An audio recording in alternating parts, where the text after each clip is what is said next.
कहानी की शुरुआत में हमें एक फैमिली दिखाई जाती है जो हंसी खुशी अपनी जिंदगी जी रही थी, लेकिन उन्हें नहीं पता था कि कुछ ही मिनट में उनकी खुशियां खत्म होने वाली हैं। पति पत्नी बातचीत में मशरूफ थे कि तभी बाहर से लोगों की चीख पुकार सुनाई दी। बाहर निकलकर देखा तो चारों तरफ अफरा तफरी मची थी। लोग अपने घर छोड़कर भाग रहे थे जैसे कोई बड़ा खतरा आने वाला हो। जसन और बेथ ने देखा कि उनके पड़ोसी भी घबराकर जल्दी जल्दी सामान समेट रहे हैं। जसन ने वजह पूछी मगर किसी ने जवाब नहीं दिया। तभी पड़ोसी का बेटा सामान पैक करता दिखा। जब जसन ने उससे पूछा तो उसने बताया कि उसके पापा के गवर्नमेंट ऑफिसर दोस्त ने कहा है कि एक जहरीला वायरस फैल चुका है जो इंसान को मॉन्स्टर में बदल देता है।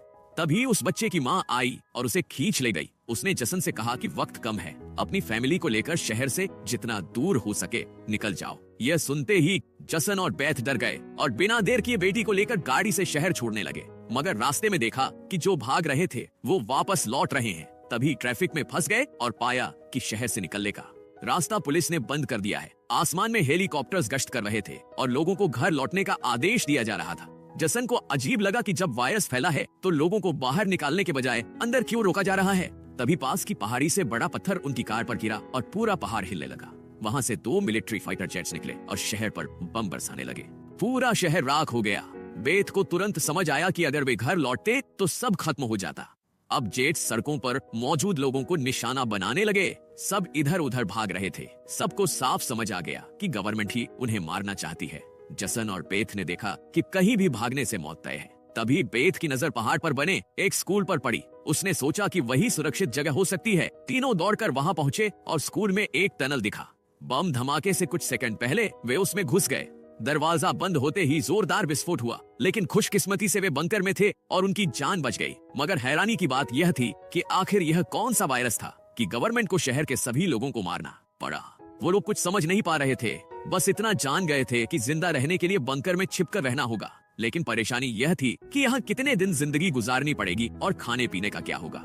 अच्छी बात यह थी कि वहाँ काफी एक्सपायरी खाना रखा था जो 3 लोगों के लिए लंबे समय तक काफी था। लेकिन बेथ परेशान थी। वह अपनी बेटी जोई को लेकर डर रही थी कि अगर वह बीमार पड़ गई तो क्या करेंगे। ऊपर से दरवाजा बंद करते वक्त उसके हाथ में गहरी चोट भी आ गई थी। दोनों को डर था कि कहीं वायरस ने उनकी बॉडी पर असर न कर दिया हो, लेकिन सोचने का वक्त नहीं था। जसन ने बंकर का दरवाजा लोहे की जंजीर से मजबूती से बंद कर दिया और तय किया कि अब यहीं रहना होगा। मगर जमीन के नीचे की जिंदगी आसान नहीं थी। रोज वही खाना, गंदा पानी और खाली समय में ताश। बाहर की दुनिया से उनका पूरी तरह से कनेक्शन कट चुका था। कई दिन गुजरने के बाद वो लोग बहुत तंग आ चुके थे, लेकिन ऊपर जाते तो मौत तय थी। यह जीवन उन्हें दुनिया के अंत जैसा लगने लगा। एक दिन जोई ने पूछा, पापा हम यहाँ कब तक रहेंगे? जसन के पास कोई जवाब नहीं था। उसने बस इतना कहा, जब बाहर वायरस चला जाएगा तब जाएंगे। वह बेटी की आंखें बंद कर उसे बाहर की दुनिया इमेजिन करवाता। इस तरह दिन गुजरे और महीने और उन्हें पता ही नहीं चला कि 300 से ज्यादा दिन बीत चुके हैं। जोई अपनी माँ की बनाई पेरिस्कोप से बाहर देखती तो चारों ओर बस तबाही नजर आती, जैसे पूरी दुनिया जलकर राख हो गई हो। अब रात हो गई थी और डिनर का वक्त, लेकिन अब खाना भी कम बचा था, इसलिए तीनों थोड़ा थोड़ा खा रहे थे। मगर आज जोई की जिद पर उसे पूरा एक डिब्बा दिया गया। जब उसने टिन खोला तो देखा कि अंदर से खाली है। पीछे एक छोटा छेद था, जैसे कोई चीज खाना चुरा गई हो। बेथ ने बाकी डिब्बे चेक किए तो 12 डिब्बे खाली निकले। यह देखकर सब परेशान हो गए क्योंकि यह उनके 2 हफ्तों का राशन था। बेथ ने वेंटिलेशन जाली की तरफ देखा और सोचा शायद कोई चूहा अंदर आया है। उसने कहा, अगर यह चूहा है तो इसे जल्द खत्म करना होगा, वरना हमारा सारा खाना बर्बाद कर देगा। बेटी के उदास चेहरे को देखकर जसन ने दिलासा दिया कि छोटी छोटी बातों से परेशान मत हो, अगर खाना खत्म भी हुआ तो मैं ऊपर से कुछ ले आऊंगा। अगले दिन जोई अपनी माँ सन ब्लॉक्स खेल रही थी कि पीछे से आवाज आई। उसने देखा कि एक चूहा फिर से टिन फूड चुराने आया है। जोई ने तुरंत अपने पेरेंट्स को बुलाया। आज उन्हें इस चूहे को हर हाल में मारना था।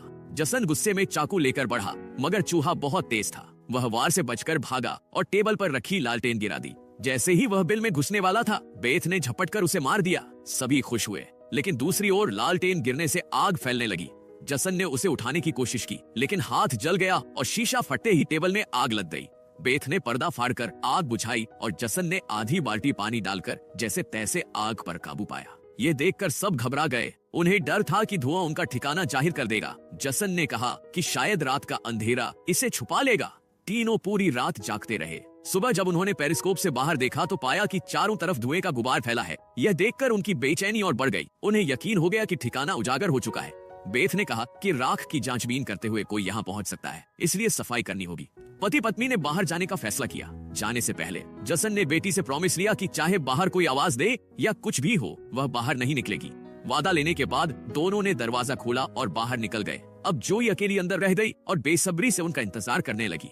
लेकिन जब देर तक कोई वापस नहीं आया तो वह स्टूल पर चढ़कर दूरबीन से बाहर झांकने लगी। जोई ने देखा कि उसके माता पिता बंकर का दरवाजा छुपाने की कोशिश कर रहे थे। तभी उसने दूर जंगल में एक काली परछाई को तेजी से उनकी ओर बढ़ते देखा। घबराकर उसने जोर से पापा को पुकारा, मगर दूरी ज्यादा थी, वे सुन नहीं पाए। घबराहट में वो जोर जोर से पुकारने लगी। तभी पीछे से उसका मुंह दबा लिया गया। ये कोई और नहीं, उसकी माँ थी। कुछ सेकंड बाद हिरणों का झुंड वहाँ से गुजरा। तीनों बाल बाल बचे, मगर बेथ का डर और बढ़ गया। इनका ऐसे भागना किसी खतरनाक चीज की निशानी था। खतरे का अंदाजा होते ही वो तेजी से बंकर लौटे और अंदर घुसकर दरवाजा लकड़ी व जंजीरों से कसकर बंद कर लिया। सभी खामोश हो गए। तभी ऊपर कदमों की धीमी आहट सुनाई दी, जैसे कोई बंकर की ओर आ रहा हो। वह लंबे समय तक ऊपर इधर उधर घूमता रहा। तीनों धीरे धीरे दरवाजे से दूर सरकने लगे, ताकि अगर कोई ऊपर से दरवाजा खोल भी दे तो उन्हें ना देख सके। डर के मारे जोई रोने लगी। बेथ ने चुप कराया, लेकिन अब देर हो चुकी थी। ऊपर मौजूद चीज को उनकी भनक लग गई थी। अचानक जोरदार टक्कर की आवाज आई और भारी कदमों की गूंज सीधे बंकर के ऊपर रुक गई। वो दरवाजा धकेलने लगा। जंजीरें उसे रोक रही थी, लेकिन उसकी भयानक ताकत के सामने एक एक करके टूटने लगी। ये देखकर जसन समझ गया कि दरवाजा अब ज्यादा देर नहीं टिकेगा। जसन तेजी से अंदर भागा और वाटर पंप का पाइप उखाड़ने लगा। वहीं बेथ ने भी हिम्मत दिखाई। सीढ़ी पर चढ़कर अपने शरीर का वजन डालते हुए चैन को खींचकर दरवाजा बंद रखने की कोशिश करने लगी, लेकिन लोहे का ढक्कन धीरे धीरे खुलने लगा। तभी दरवाजे पर एक काला साया दिखा, जिसकी आंखें बल्ब जैसी चमक रही थी। जसन ने बिना सोचे पाइप से हमला कर दिया, जिससे वह पीछे गिर पड़ा। तुरंत उसने पाइप दरवाजे में फंसाकर उसे बंद कर दिया और वह चीज वहां से भाग गई। मगर जसन का शरीर अब भी कांप रहा था। अब साफ था कि बाहर सिर्फ बेरहम सोल्जर्स ही नहीं, बल्कि खतरनाक राक्षस भी घूम रहे थे। पूरा परिवार सीढ़ियों के पास मायूस बैठ गया। उन्हें यकीन था कि ठिकाना उजागर हो चुका है और अगली बार तादाद ज्यादा होगी। थोड़ी देर बाद अलमारी हिलने लगी और ऊपर से हजारों कदमों की आवाजें आईं, सब बंकर के दरवाजे। तभी जबरदस्त हमला शुरू हुआ। इस बार ताकत पहले से कहीं ज्यादा थी। मजबूत दरवाजा टूटकर नीचे गिरा और ढेर सारी चमकती आंखें दिखाई दी। तीनों डर के मारे पीछे भागे, लेकिन राक्षस भी उनके पीछे आ गए। बेथ ने तेल की लैंप फेंकी और पर्दे में आग लगाकर उनके और अपने बीच बाधा बनाई। दोनों ने अलमारी से रास्ता ब्लॉक किया और तेजी से अंदर भागे, मगर वे जानते थे यह सब ज्यादा देर नहीं टिकेगा।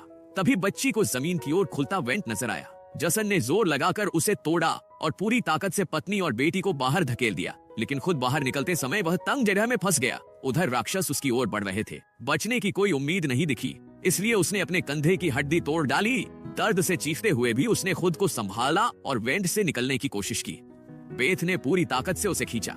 जसन बाहर निकलने ही वाला था कि तभी एक विशाल जीव ने उसके पैर पकड़ लिए। जसन समझ गया कि अब उसका बच पाना नामुमकिन है। जसन ने पत्नी से आंखें मिलाकर कहा, जो भी हो जाए जोई को कुछ नहीं होना चाहिए। अगले ही पल राक्षस उसे बंकर में खींच लेता है, मगर डरने के बजाय जसन डर जाता है। आओ देखता हूँ तुम में कितना दम है। ऊपर से बेथ और जोई ने चीखों की आवाजें सुनी। बेथ समझ गई कि उसका पति उन्हें भागने का वक्त दे रहा है। वह बेटी को लेकर भाग पड़ी और राक्षसों से बचते हुए काफी दूर निकल आई। लेकिन हाईवे तक पहुंचने पर देखा कि वहां ऊंची दीवार खड़ी थी, यानी अब इस शहर से बाहर निकलना नामुमकिन था। तभी एक आर्मी हेलीकॉप्टर आया और तेज स्पॉटलाइट उन पर डाली। जैसे ही दोनों भागने लगे, ऊपर से बड़ा जाल गिरा और वे फंस गए। लाख कोशिशों के बावजूद जाल ने उन्हें कसकर जकड़ लिया। बेथ ने जाली के पार देखा तो हरी आंखों वाले काले साए पास आ रहे थे। यही असली सच सामने आया। ये पीली आंखों वाले राक्षस असल में एलियन या वायरस इन्फेक्टेड लोग नहीं थे, बल्कि मिलिट्री। वही चमकती आंखें उन्हें दूसरी दुनिया की लग रही थी। लेकिन सवाल था,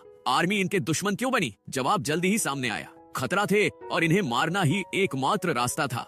वायरस हवा से फैलता था और इंसान से इंसान तक बहुत तेजी से पहुंच जाता। सरकार के पास कोई एंटीडोट नहीं था, इसलिए इन्फेक्टेड को खत्म करना ही उपाय था। बेथ रोते हुए गिड़गिड़ाई, मेरी बच्ची को छोड़ दो। लेकिन जब उसने देखा कि सोल्जर्स उसकी बेटी को भी नहीं छोड़ेंगे, तो वह गुस्से से भर गई। उसके चेहरे पर काले निशान उभर आए। तभी अचानक एक सोल्जर की गर्दन से खून फूट पड़ा और सामने खड़ा था मौत से लौटा जसन। असल में बंकर में जसन मरा नहीं था, बल्कि उसने खुद पर कंट्रोल खोकर वहां मौजूद सारे सोल्जर्स को मार डाला। उसके चेहरे पर काले निशान थे, आंखें खून जैसी लाल और जिस्म की ताकत कई गुना बढ़ चुकी थी। साफ दिख रहा था कि अब वह पहले वाला जसन नहीं रहा। वह सोल्जर्स पर टूट पड़ा। इसी बीच सोल्जर्स जब बेथ और जोई की ओर बढ़े तो दोनों जाल तोड़कर भाग निकली। पर उन्हें अंदाजा नहीं था कि बेथ भी राक्षसी रूप ले चुकी थी। उसने जोई को कार में छुपाया और खुद सोल्जर्स से भिड़ गई। उसने कई को मार गिराया, लेकिन गोलियां लगने से कार की छत पर गिर गई। अंधेरे में छुपी उसकी बेटी ने यह सब देखा। माता पिता की हालत देख उसका भी गुस्सा फूट पड़ा और वह सोल्जर पर टूटकर उसका मास्क तोड़ बैठी। तभी बेथ ने समय रहते उसे रोक लिया, क्योंकि वह नहीं चाहती थी कि बेटी भी दरिंदा बने। बेथ ने उसे शांत किया और धीरे धीरे लड़की की नसों की हरियाली गायब हो गई। लेकिन मास्क टूटा, सोल्जर वायरस से इन्फेक्टेड हो गया। दूसरी तरफ जसन की हालत गंभीर थी। उसने बेटी का चेहरा छुआ और हमेशा के लिए आंखें बंद कर ली। तभी एक और हेलीकॉप्टर आया और बेथ बेटी को लेकर भाग निकली। कबाड़ से गुजरते हुए वे एक सुरंग में घुस गई, जहां रोशनी दिखी। सामने वही छोटा पड़ोसी लड़का था। दोनों उसके पीछे पीछे चले और वह उन्हें गुफा जैसी टनल में ले आया। वहां उसके माता पिता और कई लोग छुपे थे। दरअसल ये सभी वायरस से इन्फेक्टेड थे और जिंदा रहने के लिए अंधेरे में चूहे जैसी जिंदगी जी रहे थे। वायरस खतरनाक जरूर था, पर जानलेवा नहीं। यह इंसान पर तभी हावी होता। असल में वे खुद राक्षस थे और सोल्जर्स उन्हें खत्म करने आए थे। यही कहानी खत्म होती है।